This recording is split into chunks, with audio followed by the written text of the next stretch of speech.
नमस्कार। आज हम एक बहुत ही मशहूर कार्टून शो की बात करने वाले हैं। दर्शकों से हंसा रहा है, लेकिन आजकल मतलब पिछले कुछ सालों से अपनी हैरान करने वाली भविष्यवाणियों के लिए ज़्यादा चर्चा में है, द सिम्पसन्स। बिल्कुल। ये शो सिर्फ हंसाने के लिए नहीं है। कई बार तो ऐसा लगता है कि इन्होंने भविष्य में क्या होने वाला है इसका इतना सटीक अंदाजा लगाया है कि मतलब यकीन करना मुश्किल हो जाता है। हाँ, वही तो। सोचिए, सालों पहले ये दिखा देना कि डोनाल्ड ट्रंप अमेरिका के राष्ट्रपति बनेंगे, ये कैसे हो सकता है? या फिर वो स्मार्ट वॉच जैसी टेक्नोलॉजी का जिक्र, वो भी तब जब ये चीजें आम नहीं थीं। बिल्कुल भी नहीं। सही कहा। और शायद वो 1993 वाला एपिसोड जिसमें एक महामारी जैसी चीज़, कुछ लोग कहते हैं कि वो कोविड-19 जैसा लगता है। हाँ हाँ, उस पर भी बात करेंगे। तो आज का हमारा मकसद यही है कि समझें कि सिम्पसन्स की कौन-कौन सी भविष्यवाणियां सच हुई, ये हुआ कैसे, क्या ये बस इत्तेफाक है? या इसके पीछे कोई गहरा राज है? हमारे पास जो जानकारी है, जो स्रोत हैं, वो इन्हीं चीज़ों को देखते हैं। तो चलिए शुरू करते हैं और देखते हैं कि क्या खास बातें निकल कर आती हैं। बिल्कुल। तो सबसे पहले शायद सबसे ज्यादा जो फेमस है उसी की बात करते हैं, डोनाल्ड ट्रंप का राष्ट्रपति बनना। हाँ, ये तो बहुत सुना है।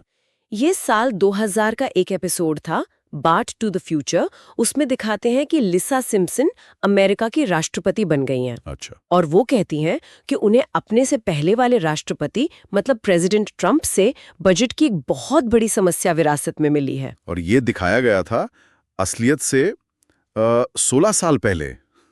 ये तो मतलब वाकई चौंकाने वाली बात है, एक कॉमेडी शो में ऐसा कुछ कहना। बिल्कुल। और फिर तकनीक की बात करें, जैसा आपने कहा, 1995 का एक एपिसोड है, उसमें एक कैरेक्टर अपनी कलाई घड़ी से बात करता हुआ दिखता है। हाँ, वो तो बिल्कुल आज की स्मार्ट वॉच जैसा है। एकदम। लेकिन उस टाइम पर 1995 में ये तो साइंस फिक्शन जैसा था। कौन सोचता था? सही बात है। और सिर्फ यही नहीं, एक और है शायद, वो डिज्नी और फॉक्स वाला। हाँ, वो भी कमाल है।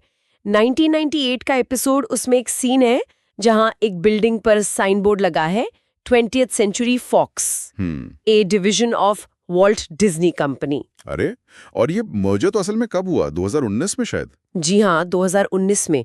मतलब पूरे 21 साल बाद।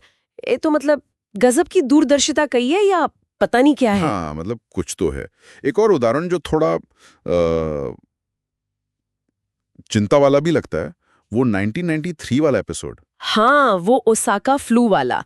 उसमें दिखाते हैं कि जापान से एक वायरस, जिसे ओसाका फ्लू नाम दिया गया, वो स्प्रिंगफील्ड शहर में फैल जाता है। और उसमें शायद वो मधुमक्खियों का भी जिक्र था, कुछ खतरनाक वाली। जी, किलर मधुमक्खियों का। तो लोगों ने इसकी तुलना की 2020 में जो हुआ कोविड-19 और वो मर्डर हॉर्नेट्स का सामने आना। समानताएं तो हैं, काफी चौंकाने वाली। स्काइप वगैरह भी नहीं था। बाप रे, इतने सारे उदाहरण हैं कि वाकई मतलब हैरानी होती है। तो सवाल वही है कि ये सब होता कैसे है? हमारे स्रोत क्या कहते हैं इस बारे में? क्या कारण हो सकते हैं? देखिए, स्रोत मुख्य रूप से 3 तरफ इशारा करते हैं। 3 संभावित वजह बताते हैं। पहली वाली तो थोड़ी फिल्मी सी लगती है, टाइम ट्रैवल। टाइम ट्रैवल मतलब लेखक समय यात्रा करके भविष्य देख लेते हैं। हाँ, कुछ ऐसी थ्योरी है। सुनने में तो मजा आता है, पर शायद हकीकत से इसका लेना देना कम ही हो। हाँ, ये कुछ ज्यादा ही हो गया। दूसरी वजह क्या बताई गई है? दूसरी वजह ज्यादा तार्किक लगती है, ट्रेंड एनालिसिस। मतलब ये कि शो के जो लेखक है, वो समाज, राजनीति, टेक्नोलॉजी में जो चल रहा है, जो ट्रेंड्स हैं, उनको बहुत बारीकी से देखते हैं, समझते हैं। अच्छा। और द सिम्पसन्स जैसे शो के लेखक तो वैसे भी समाज और राजनीति पर लगातार कटाक्ष करते रहते हैं। तो शायद वो छोटी-छोटी चीजों को पकड़कर भविष्य के एक बड़ी तस्वीर का अंदाजा लगा लेते हैं। वो समाज की नब्ज पहचानते हैं, ऐसा कह सकते हैं। ये बात ज्यादा वजनी लगती है कि मतलब वो मौजूदा चीजों को देखकर ही आगे का अनुमान लगा लेते हैं, दूरदर्शी हैं। हम्म और तीसरा? तीसरा स्पष्टीकरण है महज संयोग, कोइंसिडेंस। सिर्फ इत्तेफाक? हाँ, सोचिए ना, 30-35 साल से शो चल रहा है, 750 से भी ज्यादा एपिसोड बन चुके हैं। हाँ, बहुत ज्यादा है। तो इतने सारे एपिसोड्स में हजारों किस्म के मजाक, व्यंग्य, भविष्य के अंदाजे लगाए गए होंगे। तो गणित के हिसाब से देखें, इतने बड़े सैंपल साइज में कुछ चीजों का संयोग से सच हो जाना, क्या वो वाकई इतना अविश्वसनीय है? शायद नहीं। सही बात है। मतलब इतने तीर चलाए तो कुछ तो निशाने पर लगेंगे ही। तो ये कहना मुश्किल है कि ये लेखकों की गहरी समझ है या सिर्फ किस्मत का खेल है। बिल्कुल, या शायद दोनों का थोड़ा थोड़ा हिस्सा हो।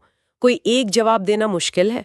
हाँ, ये सवाल तो बना ही रहता है। और इन स्रोतों को देखने के बाद ना एक और गहरा सवाल मन में उठता है। अच्छा, वो क्या है? सवाल ये है कि क्या द सिम्पसन्स जैसा मीडिया या कोई भी मीडिया सिर्फ हमें आने वाले कल की एक झलक दिखाता है, या फिर कहीं ऐसा तो नहीं कि हम मतलब समाज अनजाने में वैसा ही भविष्य गढ़ने लगते हैं जैसा हमें मीडिया बार बार दिखाता है। ओह, ये तो बहुत गहरा सवाल है। क्या सिम्पसन्स ने भविष्य देखा या हमने अनजाने में सिम्पसन जैसा भविष्य बना दिया? बिल्कुल, ये सोचने वाली बात है।